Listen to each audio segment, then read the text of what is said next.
All right, everyone, buckle up. Because today, we're diving headfirst into some seriously mind-bending stuff. We're talking about the Kabbalah's perspective on creation. And before you think, oh, that's just some religious thing, trust me, this gets to the core of how we understand, existence itself. Have you ever found yourself wondering what existed before the beginning? It's a question that's puzzled humanity for, well, probably as long as we've been around. Right. Or how something could be created from absolutely nothing. The ultimate head scratcher. Exactly. Right. Well, get ready to unpack those questions and a whole lot more as we delve into the mysteries of Genesis 1.1 with a fresh Kabbalistic lens.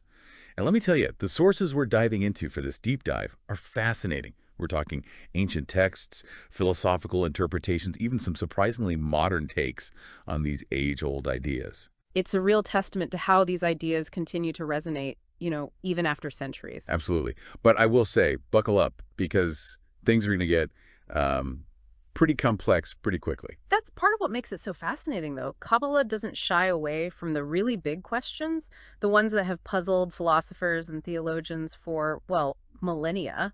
Exactly. Like, where do you even begin? Well, thankfully, our sources dive right into this really heady concept called the Kav. The Kav. Yeah, it's like this cosmic bridge between the infinite and the finite. Imagine it like a concentrated beam of pure, divine energy that makes creation itself possible. Okay, a cosmic bridge. That's a pretty intense image. So it's like this conduit for the creative force of GD. You got it. It's a bit like a cosmic laser beam, but instead of light, it's carrying the very essence of creation. Wow. So how does this Kav, this laser beam, actually work? What does that look like in the creation story? Okay, so before we even get to the Kav, we have to talk about something called Tzimtzum. Tzimtzum. Hold on, I'm taking notes here. Tzimtzum. Okay, what is that? Imagine the universe before creation as this canvas, completely filled with GD's infinite light. There's no space for anything else to exist. Tzimtzum is this radical idea that GD had to intentionally contract or limit that infinite light in order to create space for a finite world. Well, so GD step back to make room for us. It's a powerful image, isn't it? Think of it like an artist pulling back their hand to make space on a canvas before they start painting. Okay, so Tzimtzum creates the space, the blank canvas. Then what? Where does the Kav come in? Right. So you've got the empty space, and then bam. The Kav is that focused beam of divine light that shoots forth, carrying within it the blueprint for everything that will be. So it's like the artist dipping their brush in the paint. That's the Kav, that concentrated energy that allows the masterpiece to emerge. You're getting it. It's a beautiful analogy. Okay, this is starting to click. We've got Tzimtzum creating the space, and then the Kav acts as this conduit, this bridge, and then we get that iconic first line of Genesis, let there be light. Exactly. And you've hit on a crucial point. This light, it's not just the physical light that we see. It represents the very first emanation of creative energy. It's like the primordial lifeblood of existence flowing through the Kav. So less like flipping a light switch, more like igniting a spark that sets this whole chain reaction in motion. Exactly. And here's where it gets even more mind-blowing. Kabbalah teaches that this primordial light, it doesn't just explode outwards all at once.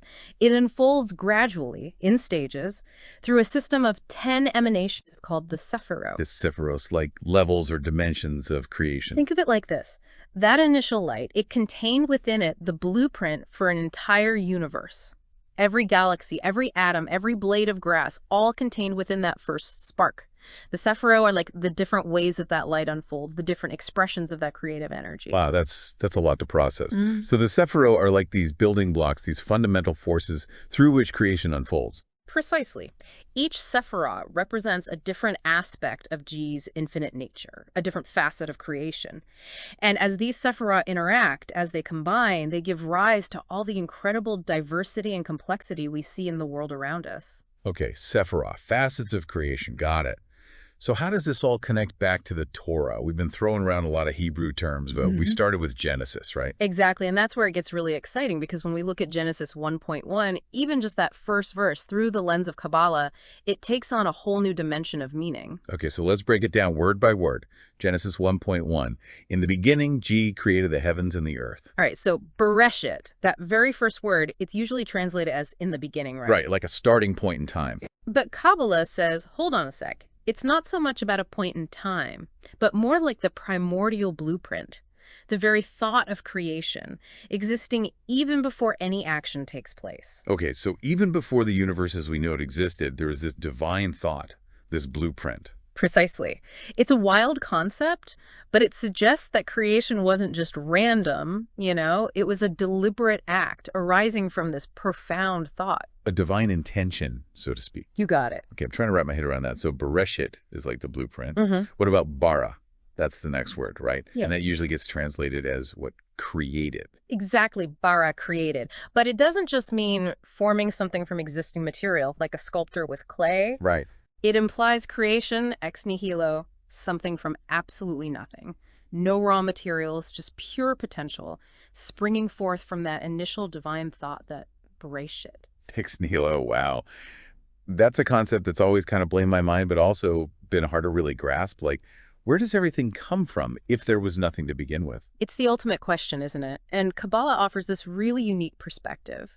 Bara suggests that the universe wasn't fashioned from some pre-existing matter, but emerged from this realm beyond our comprehension, pure potentiality. So it's like the universe was a thought in the mind of Z, and then bammer, Yeah, it was brought into being. that's a great way to put it. And, it's kind of a powerful reminder that even in the face of what seems impossible, the potential for something new, something incredible always exists. I like that. Okay, so we've got Bereshit, the blueprint, Yeah. bara, the act of creation from nothing. What's next? Okay, next we have Elikim. That's the Hebrew word for G. Elikim. Okay, and this is where it gets really interesting because we're not just talking about any aspect of Georg. You're picking up on it. Elikim specifically refers to G attribute of din. Din. Okay, and remind me, what does din mean again? Right, so din means judgment or limitation. Judgment, limitation. So even in the act of creation, there's this element of restraint. Exactly. It's like GR is saying, okay, I'm bringing forth this universe, but within certain boundaries, within a specific framework. So it's not just this overwhelming, chaotic outpouring of energy. Exactly. And it ties back to that idea of the Kav, that focused beam of light. It's controlled, it's measured, suggesting that balance is woven into the very fabric of creation. It makes sense. Without limits, without some kind of order, the universe would be pure chaos. Right. Exactly. Think of it like a recipe. You need the right proportions for it to work. Too much of one thing throws the whole thing off balance. Totally. Okay, what about that little word et? It seems so insignificant, grammatically speaking, but I have a feeling it's not that simple. You're right to be suspicious. Et in Hebrew is often translated as the, just a simple grammatical marker. But in Kabbalah, it takes on this much deeper meaning. Okay, I'm intrigued. What does it signify?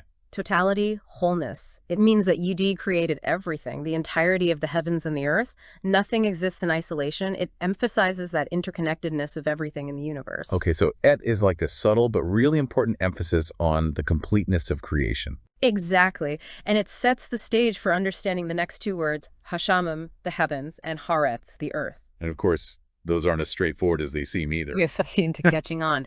Hashamim, the heavens, it represents the spiritual realms, a realm of pure divine light, completely unbounded by the limitations of the physical world. Okay, so Hashamim, pure spirit, pure consciousness. Right. And then we have Haaretz, which represents the physical world, the lowest level where that divine light is most hidden, most concealed. So the physical world, the world we experience with our senses, is the place where that divine light is most obscured. That's interesting. It is, and it leads to this really profound idea that our purpose as human beings, created in the image of Jedi, is to reveal that hidden light, to make it manifest in the physical world. I see. So we're not just here to exist. We're here to actively work towards making that divine light more present. Exactly. And that brings us to this crucial concept of Tikkun Olam. Have you heard of that? I have. Tikkun Olam, repairing the world. But I'll admit, I'm a little fuzzy on what it actually means in a practical sense. It's a big concept, but in essence, it's about finding ways to bring more light, more goodness, more compassion into every aspect of our lives, both individually and collectively. So, Tikkun Olam, repairing the world. I like the sound of that. Yeah. But it can feel kind of overwhelming, Like, how do our everyday actions actually contribute to something that big? It's a good question. And I think the key is not to get too caught up in the bigness of it all. It's not about single-handedly solving all the world's problems overnight. It's about bringing that awareness, that intention of Tikkun Olam, into everything you do. Did you smile at a stranger today? Help someone in need? Choose to act with integrity even when no one was watching? Those little things, those small acts of kindness and generosity, they might seem insignificant in the grand scheme of things, but they all add up. It's like that saying, be the change you want to see in the world. Yeah. But this is even deeper than that, right? It's like we're actually partners with the divine in this process of Tikkun Olam. Exactly. And it gets back to that idea of us being created in the image of GD. It's not just a nice thought, it's a statement about our potential. We have within us that same capacity for creativity, for compassion, for bringing order out of chaos. So the more we cultivate those qualities within ourselves, the more we're able to reflect that divine light outwards. Precisely. And it's not about becoming self-righteous or thinking we have all the answers. It's about recognizing that we're all in this together. We each have a part to play in this unfolding story of creation. This deep dive has really been a powerful reminder of that. We started by exploring like the cosmic drama of creation, those mind-bending concepts of the Kav, Tzimtzum, and the Sefirot.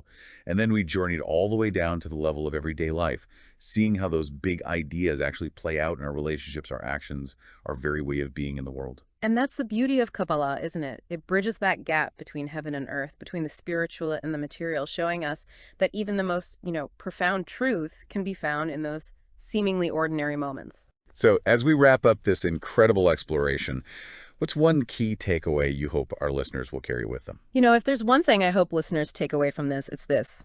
You are not just a random collection of atoms adrift in a meaningless universe.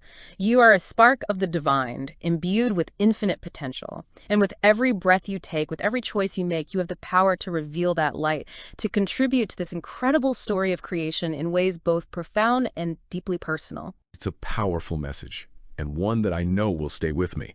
So, to everyone listening, thank you for joining us on this deep dive into the Kabbalah's perspective on creation. We've just scratched the surface of this incredibly rich and complex tradition, so I encourage you to keep exploring, keep asking questions, and most importantly, keep seeking out those sparks of truth and beauty that ignite your soul. From the depths of creation to the intricacies of our daily lives, this has been the Deep Dive. Until next time, keep seeking, keep learning, and keep shining your light bright.